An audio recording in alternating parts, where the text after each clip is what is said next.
l'habitude de dire qu'un tournoi ou une phase finale, tout compétiteur que l'on est, c'est toujours pour avoir un maximum d'objectifs, un maximum d'ambition, au même titre que toutes les autres équipes. Là, il n'y a rien de surprenant, rien de nouveau. Donc on est tous sur la même ligne de départ. Match après match, je pense on va nourrir des ambitions au fur et à mesure, même si on a une idée de ce que l'on veut faire. Mais la réalité sera évidemment le terrain. On s'est bien préparé, un peu comme toutes les équipes de cette compétition. Voilà, comme a dit le coach, on a des ambitions comme tout le monde. Après, je pense que le plus important pour nous à l'heure d'aujourd'hui, c'est le match de demain. Bien entamer cette compétition. Après, on verra, match après match.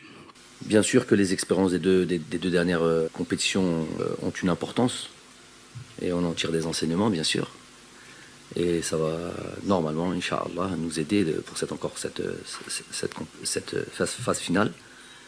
Ensuite, sur cette statistique que nous n'avons jamais gagné de Coupe d'Afrique dans la zone subsaharienne, puisque avant cette Coupe d'Afrique gagnée en Égypte, on n'avait jamais gagné de Coupe d'Afrique en dehors de notre pays. Ça a été fait en 2019. Maintenant, c'est dans une autre partie de l'Afrique, effectivement. Ouais, c'est indéniable, c'est une statistique. Écoutez, les choses sont faites pour être inscrites. Il y a des lignes tous les jours qu'on peut écrire. Et ce qu'on n'avait pas fait jusqu'à présent en 2019, pourquoi ne pas le faire pour cette année? En tous les cas, c'est les ambitions de toutes les équipes. On va faire le maximum pour écrire l'histoire.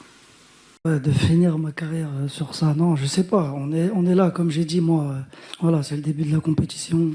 Il y en a qui ont fait plusieurs CAN, il y en a qui débutent, c'est leur première CAN. On a un peu de tout dans l'équipe. Ceux qui ont de l'expérience, ceux qui en ont moins. Voilà, à nous de très bien commencer, j'insiste sur ça, parce que voilà, c'est demain le match le plus important pour nous. Après, c'est ça qui va décider le futur, mais on est, comme j'ai dit, on ressent cette petite pression que ressent tout le monde, cette pression alors nous, quand on joue au foot, mais on est confiant et on est prêt. La pression, on vit avec, j'ai envie de dire, de manière générale, encore plus chez nous. Donc,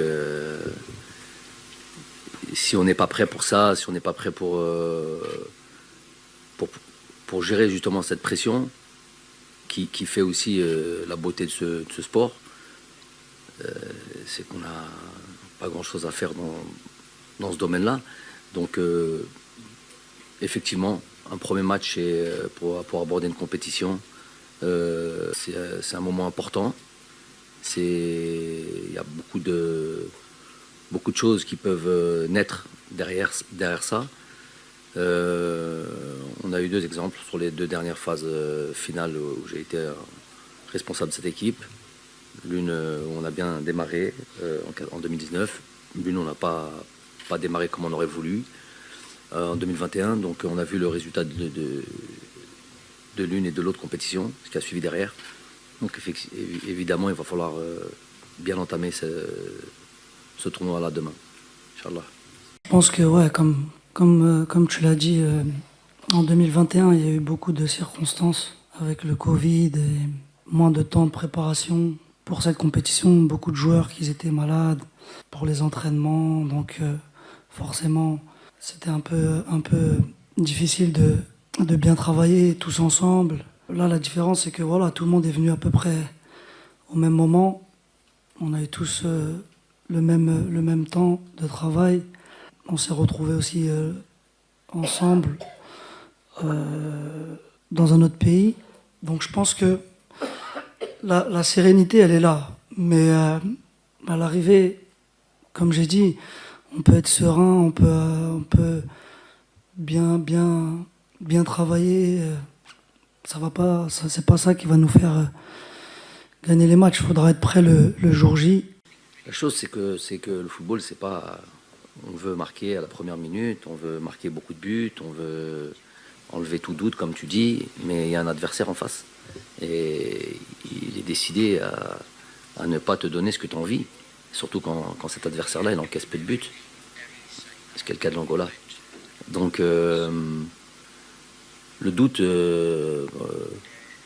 nous, on a travaillé avec ce groupe déjà, pas seulement sur cette préparation d'avant-compétition, mais depuis un certain moment déjà. Et un des éléments de travail, c'est que les matchs durent 1h30 et il faut être capable de jouer avec cette pression de ne pas avoir marqué tôt et jusqu'au bout. Et on va en avoir des matchs comme ça. On ne gagnera pas ou on n'aura pas la CAN que l'on souhaite si tout se passe à merveille, dans le meilleur des mondes, à savoir marquer beaucoup de buts, marquer tôt. On n'a pas gagné comme ça en 2019. Hein. On a gagné via des moments difficiles, via beaucoup de pression, beaucoup de trucs, de tension. C'est le sport, c'est comme ça. Donc les joueurs sont prêts à ça. Non, bien sûr qu'on a vraiment, nous, vraiment besoin de nos supporters. On sait l'importance qu'ils ont quand ils sont là. Donc voilà, on a vu quelques vidéos sur les réseaux qui tournent un peu, qu'ils étaient dans les avions et qui venaient en Côte d'Ivoire. Donc voilà, on est très contents et on est vraiment excités de pouvoir commencer ce match demain. Moi, je vous le dis, les gars, il faudra être indulgent avec cette équipe nationale parce que oui, on a beaucoup d'espoir et on espère qu'on va remporter cette Coupe d'Afrique. Mais il faudra être un petit peu patient aussi pour avoir de vrais résultats et que le travail de Djamel Belmadi paye sur le long terme. Donc, on verra bien ce que ça va donner. Mais déjà, pour moi, si on arrive à sortir des poules, c'est déjà une bonne chose. Et derrière, chaque petit parcours qui est pris en plus sera le bienvenu. Mais en tout cas, je ne mets pas de pression sur cette équipe nationale. On a remporté la Coupe d'Afrique en 2019. On est capable de faire un bon parcours. On a des joueurs qui sont de très très grande qualité et on a une très belle liste qui a été faite par Djamel Belmadi et je pense qu'on ne pouvait pas faire mieux. Mais on a des inquiétudes dans le jeu avec des matchs qui souvent étaient un petit peu laborieux, etc. Donc on a quand même quelques inquiétudes avant cette Coupe d'Afrique. Mais on sera là, derrière l'Algérie. Et il faudra, je le répète encore une fois, être vraiment indulgent. Mais je pense qu'on terminera premier de notre groupe. 1, 2, 3, viva Algérie! Ça y est, elle commence. Un message important que j'aimerais passer, c'est qu'il faut profiter de ces moments-là et ne pas se faire la guerre. Ne pas se tirer dessus après une défaite. Profitez de ces moments-là pour faire la fête tous ensemble. Ça va être un moment de fête. Surtout, donnons une bonne image du football africain. Restons unis et solidaires plutôt que se tirer dessus pour des choses futiles. Le monde va déjà bien assez mal comme ça. Profitons juste de ces moments-là et que le meilleur gagne. Algérie, Côte d'Ivoire, c'est la même famille. Là-bas, Madje, il a baissé notre enfance. Là-bas, Madje, il a baissé notre enfance. En 90, quand on le regardait jouer, ça nous donnait envie de devenir footballeur. Est-ce que quelqu'un, tiens, un petit débat, à part Messi qui est hors catégorie, fait des meilleurs contrôles que Riyad Mahrez en Europe? À chaque fois qu'on le voit contrôler la balle, c'est toujours parfait ce que fait Riyad Mahrez.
de grands champions, hein. J'ai connu des Didier Drogba, des Yaya Touré, des Kolo Touré, j'en passe. Il fait partie de cette trempe-là, c'est un joueur de génie. Avant qu'il n'arrive, j'ai entendu plein de choses concernant Youssef, mais ce que j'ai envie de dire, c'est un professionnel, c'est un amoureux du football avant tout. Il est présent aux entraînements parce que j'entends, ah, vous allez voir, il sera jamais là. Il est tout le temps là à l'entraînement. Youssef, il y a entraînement, il est là. Youssef, il y a match, il est là. Youssef, j'ai besoin de ça, il est là.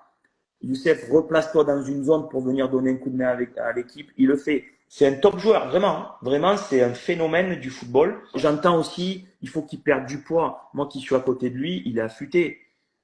Il est évident que il n'est pas comme un Cristiano Ronaldo à peut-être 4% de masse grasse ou 7%, j'en sais rien. Mais est-ce qu'on a besoin qu'il soit comme ça? Parce que les efforts qu'il va devoir faire pour être affûté comme un Cristiano Ronaldo, peut-être que il n'est pas fait pour ça. Peut-être qu'il est fait pour être tel qu'il est. Et moi, j'aime Youssef tel qu'il est. Il est percutant, il fait des différences, il va très vite.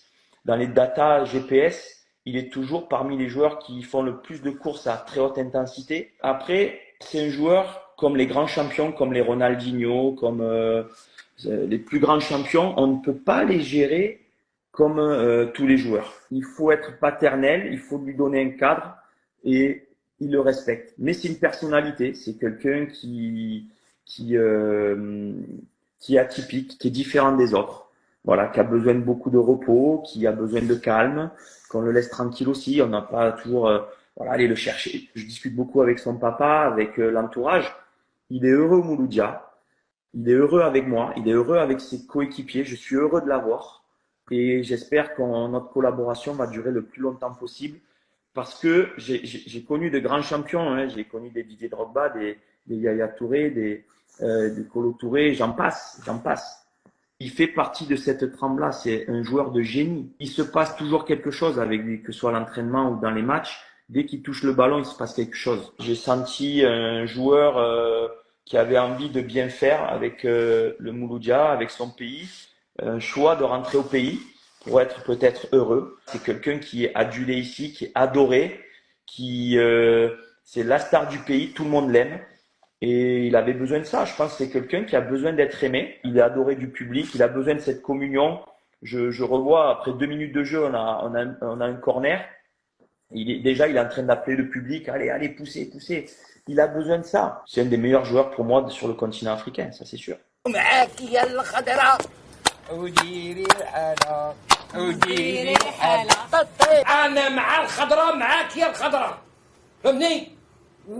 تحيا الجزائر فيب الجيري معاك يا الخضراء ونديروا حاله